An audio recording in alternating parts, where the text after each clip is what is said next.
Real 25 Malayalam online ക്ലാസ്സിൻ്റെ പുതിയൊരു എപ്പിസോഡിലേക്ക് ഏവർക്കും സ്വാഗതം.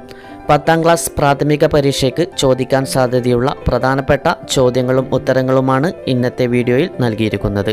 ഈ വീഡിയോ നിങ്ങൾക്ക് ഇഷ്ടപ്പെട്ടാൽ, ഉപകാരപ്പെട്ടാൽ എല്ലാവരും ഒന്ന് ലൈക്ക് ചെയ്യുക, ഷെയർ ചെയ്യുക, സബ്സ്ക്രൈബ് ചെയ്യുക. അതുപോലെ താഴെയുള്ള ബെല്ലൈക്കൺ ക്ലിക്ക് ചെയ്യുക. ഇന്ത്യയുമായി അതിർത്തി പങ്കിടുന്ന ഏറ്റവും വലിയ രാജ്യം ചൈന. ചൈനയാണ് ഇന്ത്യയുമായി അതിർത്തി പങ്കിടുന്ന ഏറ്റവും വലിയ രാജ്യം. ലോക മരുവൽക്കരണ നിരോധന ദിനം ജൂൺ 17. ലോക മരുവൽക്കരണ നിരോധന ദിനം ജൂൺ 17. ദ്രാവിഡ ഭാഷകളിൽ ഏറ്റവും പഴക്കമുള്ള ഭാഷ തമിഴ്.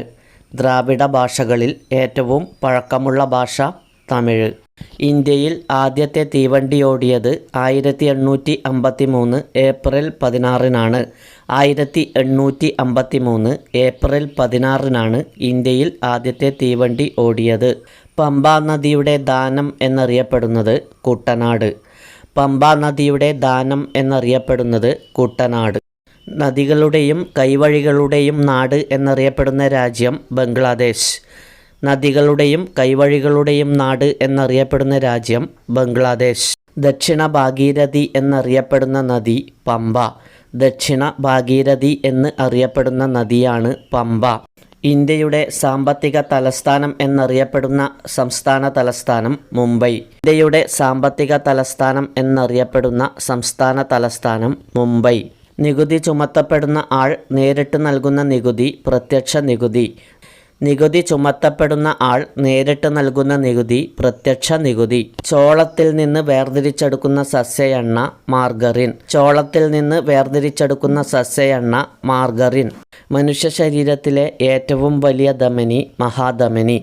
മനുഷ്യ ശരീരത്തിലെ ഏറ്റവും വലിയ ധമനി മഹാധമനി. ഹൃദയത്തിൻ്റെ ഇടത്തെ അറകളിൽ നിറഞ്ഞിരിക്കുന്നത് ശുദ്ധരക്തം. ഹൃദയത്തിൻ്റെ ഇടത്തെ അറകളിൽ നിറഞ്ഞിരിക്കുന്നത് ശുദ്ധരക്തം. ഇൻസുലിൻ ഉൽപ്പാദിപ്പിക്കുന്ന ഗ്രന്ഥി ആഗ്നേയ ഗ്രന്ഥി. ഇൻസുലിൻ ഉൽപ്പാദിപ്പിക്കുന്ന ഗ്രന്ഥി ആഗ്നേയ ഗ്രന്ഥി. രക്തക്കുഴലുകളിൽ രക്തം കട്ടപിടിക്കുന്ന അവസ്ഥയാണ് ത്രോംബോസിസ്. രക്തക്കുഴലുകളിൽ രക്തം കട്ടപിടിക്കുന്ന അവസ്ഥയാണ് ത്രോംബോസിസ്. പാറമടകളിൽ ജോലി ചെയ്യുന്നവർക്ക് കണ്ടുവരുന്ന രോഗം സിലിക്കോസിസ്. പാറമടകളിൽ ജോലി ചെയ്യുന്നവർക്ക് കണ്ടുവരുന്ന രോഗം സിലിക്കോസിസ്. കേന്ദ്ര സർക്കാരിന് ഏറ്റവും കൂടുതൽ വരുമാനം നേടിത്തരുന്ന നികുതി എക്സൈസ് നികുതി. കേന്ദ്ര സർക്കാരിന് ഏറ്റവും കൂടുതൽ വരുമാനം നേടിത്തരുന്ന നികുതി എക്സൈസ് നികുതി. ഇന്ത്യയിലെ ആദ്യത്തെ ധനകാര്യമന്ത്രി ആര്? R.K. ഷൺമുഖം ചെട്ടി. ഇന്ത്യയിലെ ആദ്യത്തെ ധനകാര്യമന്ത്രി ആര്? R.K. ഷൺമുഖം ചെട്ടി. അലിഗർ മുസ്ലിം യൂണിവേഴ്സിറ്റിയുടെ സ്ഥാപകൻ സർ സയ്യിദ് അഹമ്മദ് ഖാൻ. അലിഗർ മുസ്ലിം യൂണിവേഴ്സിറ്റിയുടെ സ്ഥാപകൻ സർ സയ്യിദ് അഹമ്മദ് ഖാൻ.